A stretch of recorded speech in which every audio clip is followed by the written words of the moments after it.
올해 초에 교사 세미나를 청풀, 주풀 선생님들과 교사 세미나를 진행했는데 강사님이 이런 걸 질문했습니다. 제가 기억을 더듬어서 좀 질문해 볼 테니까 여러분도 좀 생각하면서 한번 대답을 한번 해보시기를 바라겠습니다. 어떤 두 사람이 의자에 앉아 있는데 이 의자는 세 사람이 앉으면 부서질 수 있다는 경고문이 붙어 있었습니다. 그런데 어떤 두 사람이 앉아 있는 의자에 어떤 사람이 와서 앉았습니다. 그리고 경고 문구대로 의자가 부러졌습니다. 그럼 의자가 부러진 것은 두 사람의 책임이 클까요? 아니면 마지막 세 번째 앉은 사람의 책임이 클까요? 여러분 어떤 것 같으세요? 세 번째? 네. 혹시 두 번째도 있나요? 아니 먼저 앉은 사람이 크겠지. 뭐 이런 사람은 없어요? 네, 우리 그렇죠. 그래서 좀 생각이 좀 다를 수 있어요. 그러니까 뭐 좀 비율은 다르라도 생각이 다르실 수 있죠. 아마도 어떤 사람은 세 번째 앉은 사람이 앉을 때 먼저 앉아 있던 사람들이 충분히 말해줄 수 있지 않았겠냐라고 하면서 두 사람의 책임이 더 크다고 말할 수 있습니다. 또 어떤 사람은 아니 그러니까 경고 문구를 잘 붙여놨는데 그것을 읽지 않고 그냥 세 번째 사람이 앉았으니 세 번째 사람의 책임이 더 크다라고 주장할 수도 있습니다. 그런데 그 질문을 들은 어떤 권사님이 어떻게 말씀하셨냐면 당연히 마지막 사람의 책임이 크지 이렇게 말했다는 거예요. 마지막 사람이 그 경고 문구도 읽지도 않고 앉았으니 그 책임이 얼마나 크냐고 아주 강하게 말했답니다. 그랬더니 그 질문을 이 강사님께서 바꿨어요. 권사님 그럼 이렇게 한번 질문해 보겠습니다. 그 마지막에 앉은 사람이 권사님의 아들이시면 어떻게 하시겠어요? 이렇게 물어봤다는 거예요. 그랬더니 그 권사님이 망설이면서 사실 그 먼저 앉은 사람도 책임이 없진 않죠. 아니 뭐 뻔히 아는데 그거를 얘기 안 해주니까 그 사람도 책임 있지 않겠어요? 라고 이렇게 말을 바꿨다는 거예요. 우리는 나의 문제가 이제 나의 문제나 남의 문제를 다룰 때 어느 정도 다른 시선이 있다는 사실을 우리는 인정해야 됩니다. 그리고 팔이 안으로 굽는다는 것을 우리는 어느 정도 인정해야 합니다. 남의 이야기였을 때는 칼 같은 옳고 그름의 잣대로 대면서 왜 그렇게 못하지? 도저히 이해가 안 가네? 왜 그렇게 행동을 하지? 라고 이렇게 혀를 차고 답답해하면서 말하다가도 그 문제가 나의 문제 또는 나의 가족의 문제가 되었을 때는 반대로 다른 이에게 나와 관련한 이 문제가 공감받기를 그럴 수밖에 없다는 그런 공감을 받기를 바랄 때도 있습니다. 저는 특히 고난의 문제에 대해서 그렇다고 생각합니다. 다른 사람의 고난은 좀 힘들었지만 그래도 그러면 안 되지 라고 우리가 이렇게 무게를 그러면 안 된다는 쪽으로 무게를 두면서 속으로 생각하면서도 내가 고난을 닥쳤을 때는 또 내가 소중한 사람이 고난을 닥쳤을 때는 우리가 그럴 수밖에 없었다는 것을 알아줬으면 한다는 그 공감을 상대에게 요청을 할 때가 있습니다. 우리는 어느 정도 이 둘의 간격을 좀 좁혀야 된다고 생각을 합니다. 오늘은 룻기의 첫 본문 말씀을 다루면서 다른 사람의 고난을 보는 관점을 좀 배워보는 시간을 갖도록 하겠습니다. 우리는 이 시간에 한 가정에 불어닥친 비극을 살펴볼 텐데요. 이 비극을 우리가 오롯이 한 몸으로 공감할 수 있을 때 우리는 비로소 계속되는 룻기의 말씀의 핵심에 다다를 수 있습니다. 그럼 지금부터 한 가정의 이야기로 우리 다 같이 들어가 보도록 하겠습니다. 1장 1절을 다 같이 읽어 보실까요? 시작. 사사들이 치리하던 때에 그 땅에 흉년이 드니라. 유다 베들레헴의 한 사람이 그의 아내와 두 아들을 데리고 모압 지방에 가서 거류하였는데. 아멘. 룻기는 사사기 시대를 이어갑니다. 혹시 성경 사사기를 여러분께서 읽어보셨는지 모르겠습니다. 사사기는 대부분의 이야기가 큼직큼직합니다. 나라와 나라가 전쟁을 벌이고요. 지도자와 백성들이 다 같이 모이고요. 하나의 민족 전체가 한 사람이 아니라 한 가정이 아니라 한민족 전체가 우상 숭배를 하고요. 또 그 심판이 막 민족 전체적으로 막 심판이 이뤄지고 이렇게 스케일이 크고 큼직한 이야기들로 굵직굵직하게 연결되어 있는 것이 사사기 이야기의 어떤 모습이라면 룻기의 시작은 베들레헴 작은 마을, 베들레헴이 아주 작은 마을이거든요. 베들레헴 작은 시골 마을에 사는 한 가정에 뭔가 이 작고 소박한 이야기로 이 룻기는 시작합니다. 유다 베들레헴에 큰 흉년이 들었습니다. 밀과 보리를 추수하지 못하자 먹고 살기가 힘들었습니다. 베들레헴이라는 마을 이름의 뜻이 뭘까요? 그럼 따라해 보실까요? 빵집. 네, 베이커리입니다. 예, 베들레헴이라는 뜻이 빵집 또는 뭐 우리 버전으로 말하면 떡집 또는 곡물창고라는 뜻을 가지고 있습니다. 그런데 베들레헴에 흉년이 드니까 어떻게 된 거예요? 빵집에 빵이 없는 거죠. 여러분이 빵 먹으러 베이커리 카페를 갔는데 빵이 하나도 없어요. 안타깝죠. 빵집이라는 마을 이름을 가진 베들레헴에 음식이 없어요. 흉년이 들어서 너무 가난하게 되었습니다. 그러자 엘리멜렉이라는 사람이 아내와 두 아들을 데리고 살기 위해서 모압 지방으로 갔습니다. 좀 지도를 보실까요? 지도를 보시면 여러분 혹시 베들레헴 보이시죠?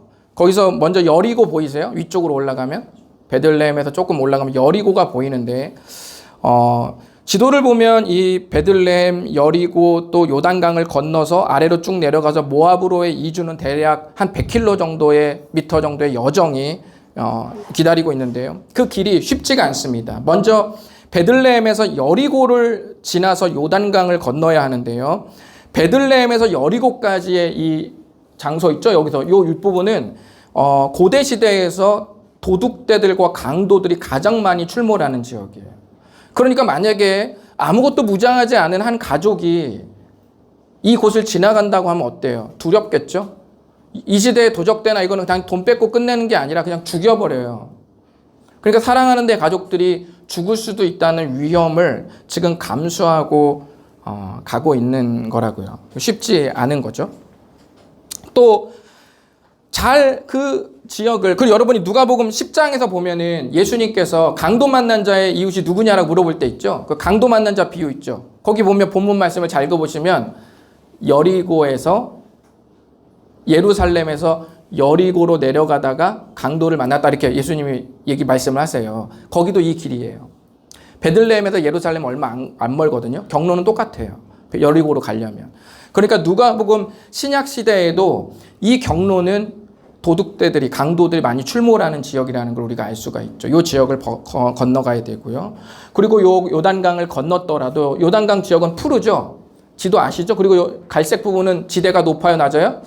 높죠. 높으면 갈색으로 표시되잖아요. 황량하고. 그래서 이렇게 여리고로 내려가는 거예요. 지대가 낮으니까. 그 요단강을 건너면 다시 요 모압으로 내려올 때 가파른 지역을 또 올라가야 돼요. 오르막길. 떼약볕에 아주 돌로 이루어진 이 돌길을 굉장히 40km, 50km를 쭉 걸어야 되는 굉장히 쉽지 않은 여정이 지금 엘리멜렉의 가정에 기다리고 있는 것이죠. 이렇게 엘리멜렉은 자기의 가족들을 데리고 목숨을 건 이주를 감행을 하고 있습니다. 이렇게 해서 마침내 우리가 1장 1절에서 본 바와 같이 이 가족은 모압에 무사히 도착했습니다. 1절 마지막에 보면 거류하였는데, 말이 좀 어렵죠. 거류하였는데 라는 뜻은 아주 정착하려고 머문다는 의미가 아니라 잠깐 위험을 피하기 위해서 잠시 이주한다는 뜻입니다. 잠시. 그러니까 베들레헴에 다시 빵이 넘쳐나고 곡물이 넘쳐나고 추수가 넘쳐나면 엘리멜렉은 다시 돌아올 마음을 갖고 임시로 이주를 하는 거죠. 오늘날로 말하면 난민 신청이 받아들여지지 않은 상태의 삶일지도 모릅니다. 이들에게는 모압이 이방 다른 나라 땅이니까요. 2절을 보니까 그 남자의 이름이 제가 방금 말씀드린 것처럼 엘리멜렉이라는 것이 나오고요. 그리고 아내의 이름은 나오미고요. 두 아들의 이름은 말론과 기럯입니다. 2절 끝에 보면 그 가족들이 거기 살게 되었다고 말합니다. 2절 끝에 거기 살더니라고 말할 때의 그 말은 아주 눌러 앉았다는 뜻이에요. 그러니까 동사가 달라요. 아주 눌러 앉았다. 아까 거류하였는 데는 잠깐 고난을 피해서 머물다가 가겠다라는 의도고 2절은 거기 살더니라는 건 아예 눌러 앉았다라는 뜻입니다. 그러니까 먹고 살기 힘들어서 잠시 피해 왔는데 아주 그냥 거기 눌러 앉게 되었다는 말이에요. 우리는 엘리멜렉 가정이 왜 거기 눌러 앉게 되었을 수밖에 없었는지 일일이 모든 걸 다 말할 수 없고 알 수도 없습니다. 그런데 저는 이런 삶이 어느 정도 조금은 이렇게 생각해보고 묵상해보면 목사님 부모님 때의 삶이 다 그랬어요. 목사님이 전도사님 시절 사역할 때 어르신들에게 제가 이런 질문을 제가 했습니다. 집사님은 지금 일하시면서 나이 있으신 분들에게 집사님은 지금 일하시면서 사는 게 그 일이 꿈이셨어요? 이렇게 물어봤어요. 그 일이 집사님의 비전이셨어요? 아니면 그 일을 정말 하고 싶으셨어요? 라고 제가 물어봤을 때 단 한 분도 내가 이거 젊을 때부터 원하던 일이라고 말한 아빠를 본 적이 없습니다. 다 그냥 뭔가 상황에 떠밀렸어요. 현실에 떠밀리고 뭔가 뚜렷한 전공이나 이런 걸 할 만한 그런 여건이 잘 되지 않고 가정 형편도 그랬고 교육 환경도 그랬고 그러니까 그냥 나에게 주어진 어떤 일이 젊을 때 주어졌던 일들이 자기도 모르게 20년 30년 하다 보면 그냥 그게 내 삶이 되는 거예요. 오늘날처럼 내가 선택하고 결정하는 게 아니라고요. 그러니까 우리 부모님 때의 삶은 제가 물어봤을 때 단 한 번도 내가 주도도 뭘 결정하거나 선택해서 내가 그 일을 20년 30년 했다라고 말한 어르신을 제가 아직까지는 만나본 적이 없습니다. 물론 그런 분들이 있을 수 있겠죠. 하지만 대다수는 그랬어요. 엘리멜렉의 삶이 임시로 가려고 마음을 먹었다가 아예 눌러 앉게 됐다면 이것은 우리가 뭔가 그래도 다른 사정이 있었을 수 있다라는 생각을 해볼 수 있습니다. 엘리멜렉도 아마 그러지 않았을까 한번 생각해 보면 좋을 것 같습니다. 엘리멜렉의 뜻은 나의 하나님은 왕이시다라는 말인데요. 글쎄 모르겠습니다. 엘리멜렉의 삶이 이렇게 고난에 떠밀리듯 산 걸 보면 그의 마음을 아무도 알 수 없지만 그의 이름답게 살지 못했을 수도 있습니다. 그의 이름답게 하나님, 나의 하나님은 왕이셔 라고 당차게 세상 앞에 그리고 다른 사람에게 고백하면서 살라고 부모님이 지어줬을 수도 있잖아요. 근데 어쨌든 그의 이름은 이렇게 멋진 이름인데 그는 그의 이름답게 살지 못했을 수 있습니다. 그의 이름답게 하나님을 왕으로 모시고 충만하게 살았을까요? 그보다는 이렇게 고난에 떠밀려서 모압까지 온 자신의 삶을 후회하고 하나님께 서운해했을 가능성이 훨씬 더 많습니다. 그런데 얼마가 흘렀는지 알 수 없지만 엘리멜렉이 죽게 됐습니다. 병으로 죽었는지 사고로 죽었는지 우리는 알 수 없습니다. 이제는 아내인 나오미와 두 아들이 남았습니다. 나오미의 삶이 여러분 상상이 가십니까? 여자의 인권이 없는 고대시대에 두 아들을 그것도 난민의 신분에서 키워내야 하는 이 미망인 나오미, 이 삶을 여러분이 충분히 공감하실 수 있어야만 이 말씀을 계속 우리가 나눌 수가 있습니다. 하지만 나오미의 고난은 여기서 끝이 아니었습니다. 4절과 5절을 그럼 다 같이 읽어보도록 하겠습니다. 4절과 5절 시작. 그들은 모압 여자 중에서 그들의 아내를 맞이하였는데 하나의 이름은 오르바요 하나의 이름은 루시더라. 그들이 거기에 거주한 지 10년쯤에 말론과 기럨 두 사람이 다 죽고 그 여인은 두 아들과 남편의 뒤에 남았더라. 아멘. 사랑스러운 두 아들이 모압 땅에서 여인을 만났어요. 연애를 얼마나 했는지 모르겠어요. 그리고 아주 연인 사이가 돼서 결혼을 했습니다. 한 며느리 이름은 오르바이고요. 또 한 며느리는 루시입니다. 그러나 모압에 간지 거기면 몇 년쯤? 네. 4절에 보면 10년쯤에, 2절인가요? 4절에 보면 10년쯤에라고 말하고 있습니다. 그 10년쯤에 두 아들도 죽게 됩니다. 그러니까 나오미는 모압에서의 10년 동안 남편을 잃고요. 그리고 두 아들을 잃었던 그 아픔과 고통이 10년에 배어 있는 것이죠. 왜 그렇게 되었는지 성경은 말하지 않습니다. 이제 남은 사람은 나오미와 두 며느리뿐입니다. 오늘 말씀은 여기서 끝이 납니다. 제가 엘리멜렉의 이름이 하나님은 왕이시라는 의미를 가졌다고 말씀드렸습니다. 여러분도 잘 아시다시피 사사기 시대의 특징이 무엇인 줄 아세요? 사사기 시대를 한 문장으로 이 시대는 이런 시대다 라고 한 문장으로 요약해보면 어떤 시대일까요? 사사기 17장 6절은 이렇게 말합니다. 그때는 사사기 시대를 말하는 거예요. 그때는 이스라엘에 왕이 없었으므로 사람마다 자기 소견에 옳은 대로 행하였더라. 사사시대의 특징은 왕이 없던 시대입니다. 그래서 저마다 자기가 생각하기에 옳다고 여기는 바대로 살았습니다. 왕이 있어서 이렇게 해라라고 하면 그렇게 해야 되는 터인데 왕이 없었기 때문에 각자 자기가 생각했을 때 이게 옳아, 이게 맞아 라고 하면 그대로 했다라는 거예요. 그게 그 시대의 특징이다. 이 말은 자기가 옳다고 결정하는 자로서 자기가 왕이 되어 살아가던 시대라는 말입니다. 하나님께서 왕이셔야 하는데 그 시대는 각자가 결정하는 왕이 되어 살아가는 시대라는 말입니다. 그러니까 엄밀히 말하면 왕이 없던 시대라기보다는 저마다 모든 사람이 각자 왕이었던 시대다라고 말하는 게 좀 더 정확합니다.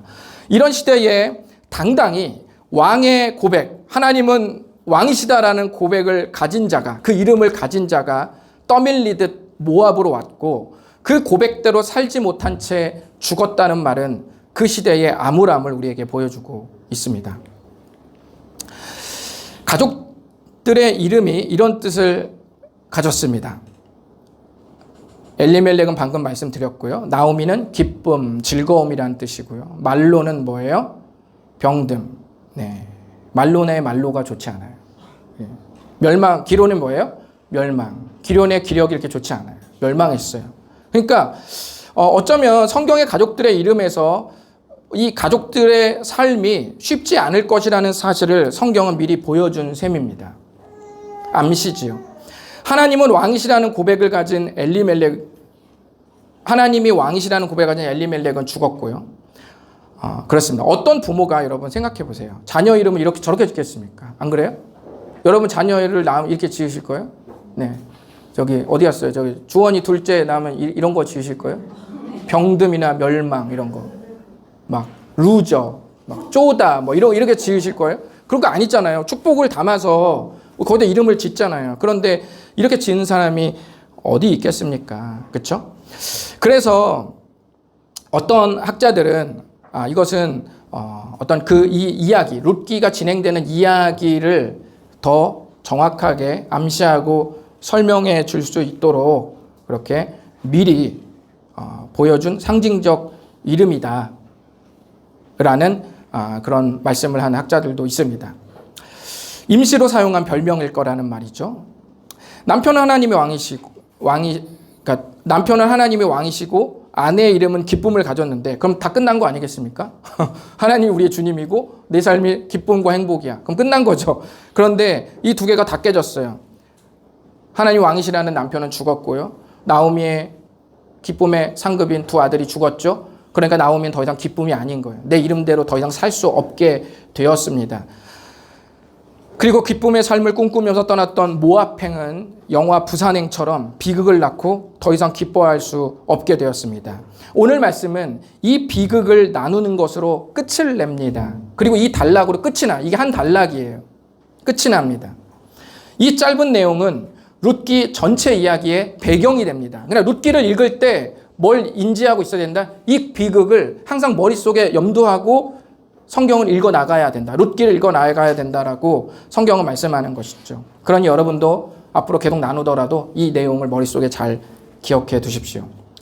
우리는 여기서 남편을 따라 함께 모압으로 이주해서 살게 된 나오미의 고통에 우리 좀 머무를 필요가 있습니다. 여러분이 고통스럽지만, 여러분도 힘들지만 여러분의 고통에서 잠시 나와서 나오미라는 성경 인물의 고통의 자리로 우리가 잠시 머물렀으면 좋겠습니다. 우리가 성경을 읽을 때 나오미의 고통을 충분히 상상할 수 없다면 룻기 이야기를 계속 공감하며 읽을 수 없습니다. 종종 우리는 성경을 읽으면서 아주 고통스럽고 힘든 일을 당한 성경 인물을 봤는데도 그렇구나, 죽었구나, 살았구나, 병 걸렸구나, 창에 찔려 죽었구나, 이렇게 하고 그냥 쓱쓱쓱 지나갈 때가 있는데 만약에 여러분이 입장을 바꿔서 여러분이 누군가에게 여러분의 가장 고통스러운 아픔을 털어놨어요.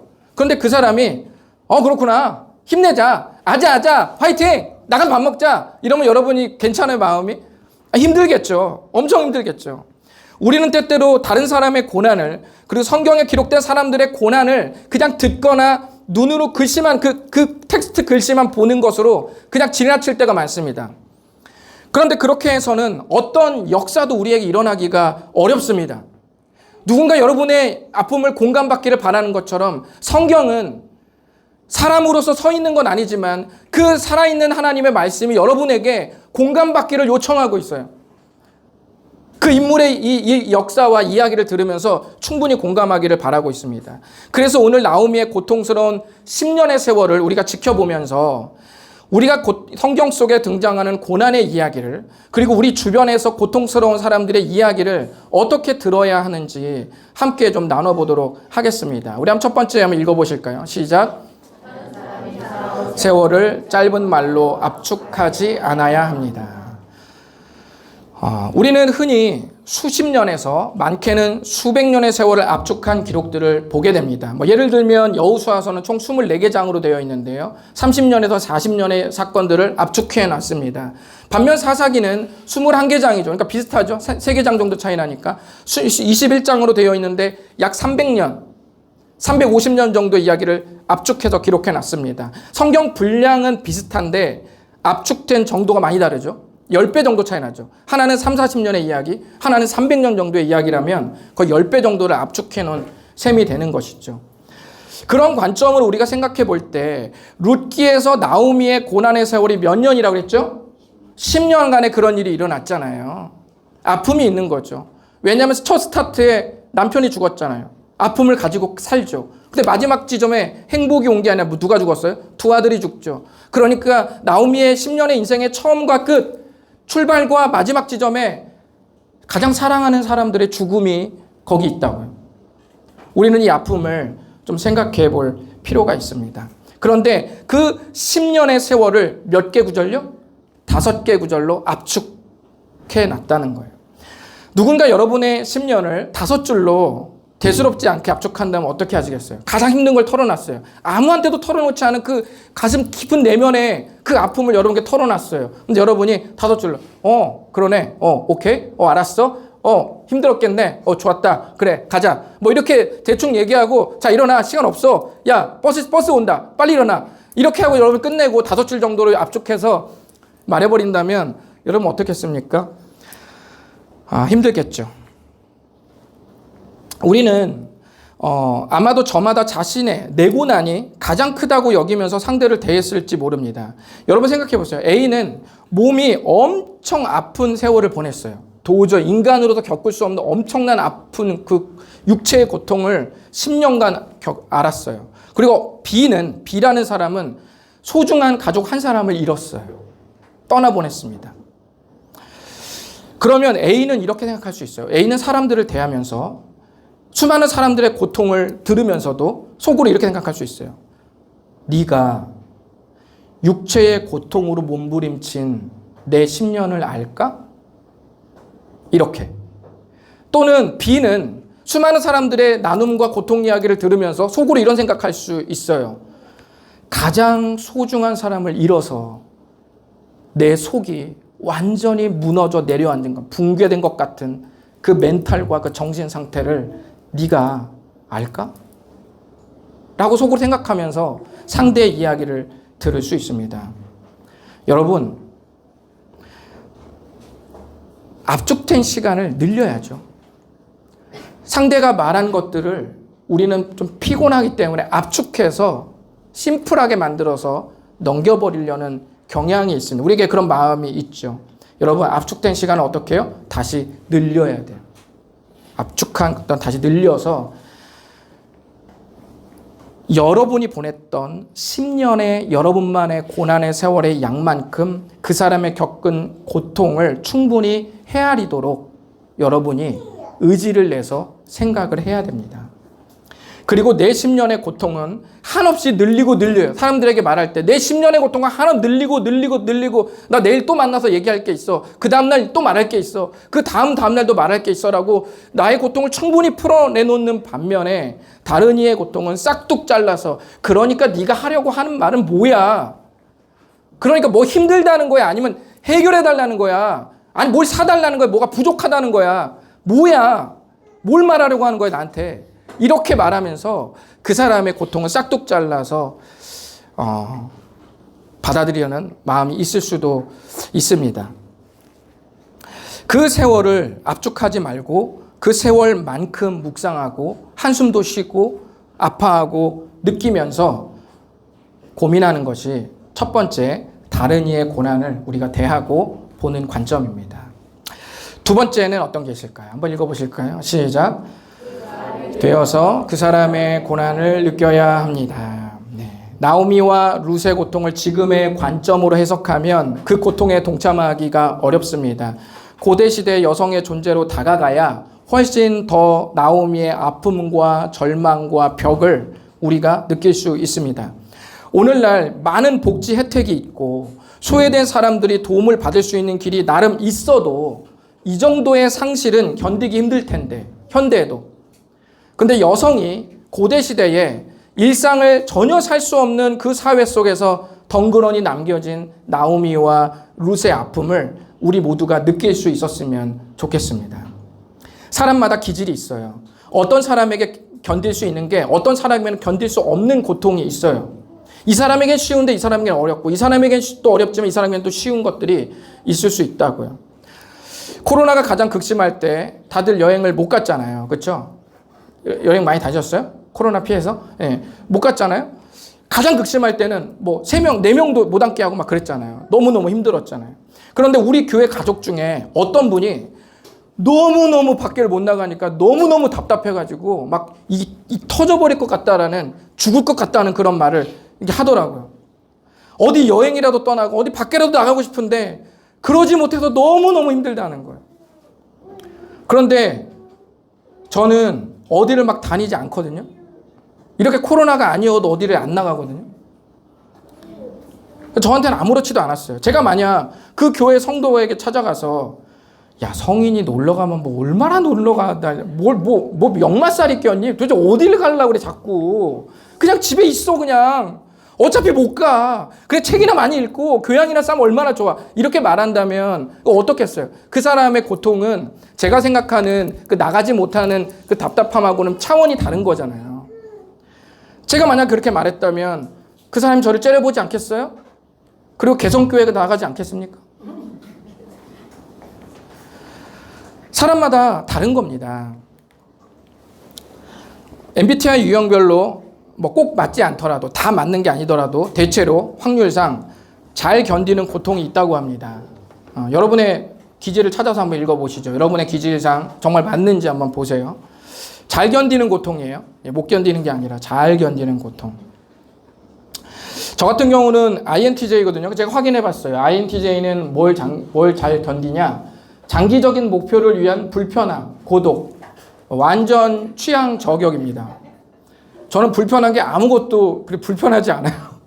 저는 불편한 게 거의 없습니다. 저는 파카 입고도 잘 자고요. 어떤 사람은 뭐 잠에 편하게 뭐 면 이렇게 잠옷 같은 거 입어야 잠이 온다. 뭐 침대에 누워야 잠이 온다. 뭐 바닥이 딱딱하면 잠을 못 잔다. 전혀 한 번 잠들면 거의 시체 수준이에요. 뭐 양복을 입고도 지금도 잘 수 있어요. 여기다 누워서 자라 그러면은 여러분만 없으면 누우면 5분 안에 바로 갑니다. 근데 제가 생각해 봤어요. 근데 제가 쭉 읽어보면서 그럼 내가 좀 견디기 힘든 건 뭔가? 라고 생각해 봤더니 얼핏 눈에 딱 직관적으로 들어오는 것은 ENTP. 비판과 논쟁의 고통. 이거는 제가 조금 제가 가지고 있는 이 INTJ 이 항목보다는 조금 더 제가 취약한 것 같아요. 여러분은 어떤가요? 한번 보세요. 여러분의 기질을 보시고 정말 그런 것 같다. 그런 것 같아요? 어느 정도? 또는 여러분에게 좀 약한 것 같은, 견디기 힘든 고통 같은 다른 항목들을 한번 좀 눈으로 한번 보시기를 바랍니다. 사람마다 비교적 잘 견디는 고통이 있고 견딜 수 없는 고통이 있음을 여러분이 알아야 됩니다. 그리고 그 사람이 되어서 내가 인티제여도 내가 MFP를 상상을 하고 그 사람에게 그게 어렵다면 어려운 거예요. 그게 뭐가 어려워라고 말하지 마요.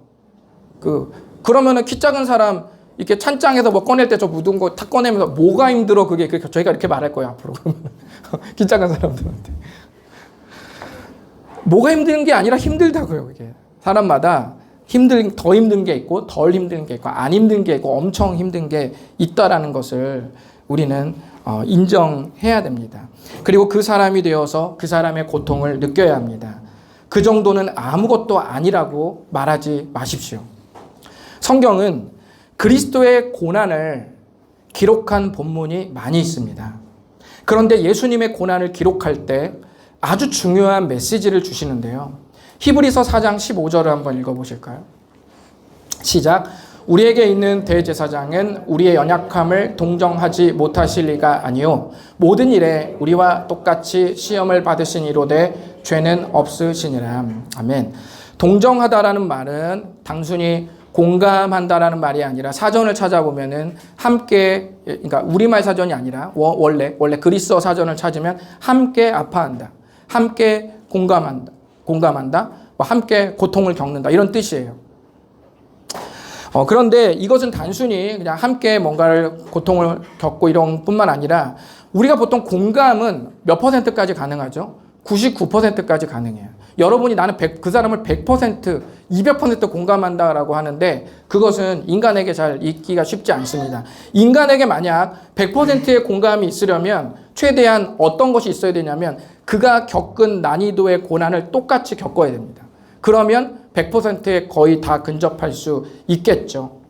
그런데 15절에서 보시면 우리와 똑같이 시험을 받으시는 분이라는 분이 예수님이라는 뜻이거든요. 여기 대제사장은 예수님을 말하는 거예요.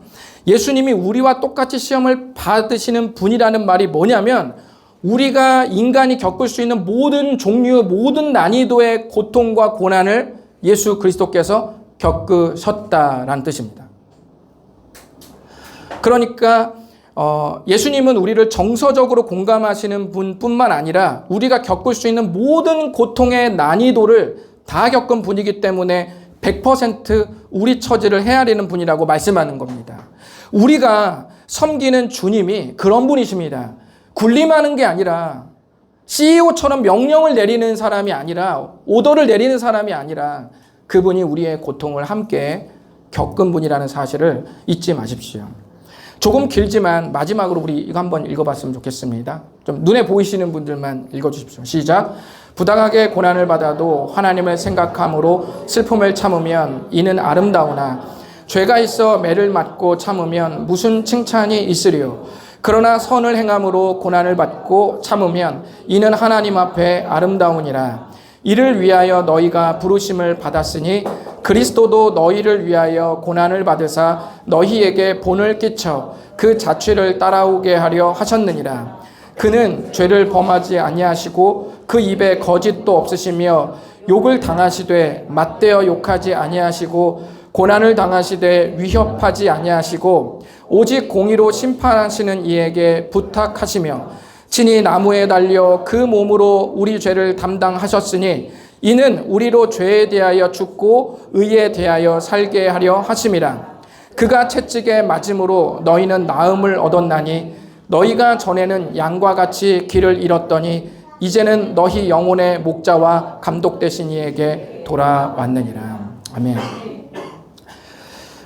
베드로전서에게는 크게 이 두 고통이 지금 나열되고 있죠. 하나는 뭐예요? 우리가 당하는 억울한 고통 또는 부당한 고통이라고 말해요. 그 고난이 하나 있고요. 또 하나는 무슨 고난? 그리스도도 너희를 위하여 고난을 받으사. 그러니까 그리스도께서 받으신 고난. 이 두 개를 말하면서 이렇게 기나긴 글을 베드로가 기록했습니다. 베드로전서 말씀은 처음에 이렇게 말하죠. 때때로 우리가 당하는 부당하고 억울한 고난이 있다고 말합니다. 그리고 그 고난이 만약에 억울한 것일 경우 내가 당연히 받아야 되는 게 아니라 억울한 것일 경우 그 고난을 주님 앞에 가지고 가면 그 고난을 견디는 시간들은 어떻게 돼요? 아름답다라고 말합니다. 이 말은 고난을 견디는 시간이 곧 예배가 될 수 있다는 엄청난 선언이에요. 여기서 아름답다는 게 예배가 될 수 있다는 말입니다. 그런 후에 그 억울한 고난을 예수 그리스도께서 받으셨다라고 지금 말하고 있습니다. 그리스도도 너가 지금 겪는 억울한 고통을 그리스도께서 겪으셨다. 누구 때문에요? 우리가 져야 할 죄를 대신 지는 억울한 죽음이에요. 우리가 져야 되는 죄를 대신 지는 억울한 죽음. 그러나 그분은 억울해하거나 맞대어 욕한 게 아니라 오직 공의로 심판하신 하나님께 모두 그 억울함을 맡겼다, 올려드렸다고 말합니다. 그래서 십자가의 길이 어떻게 됐다고요? 아름다울 수밖에 없게 되었다는 뜻이에요. 그 십자가의 길 자체가 거룩하고 예배와 같은 길이 되었다라고 말하는 겁니다.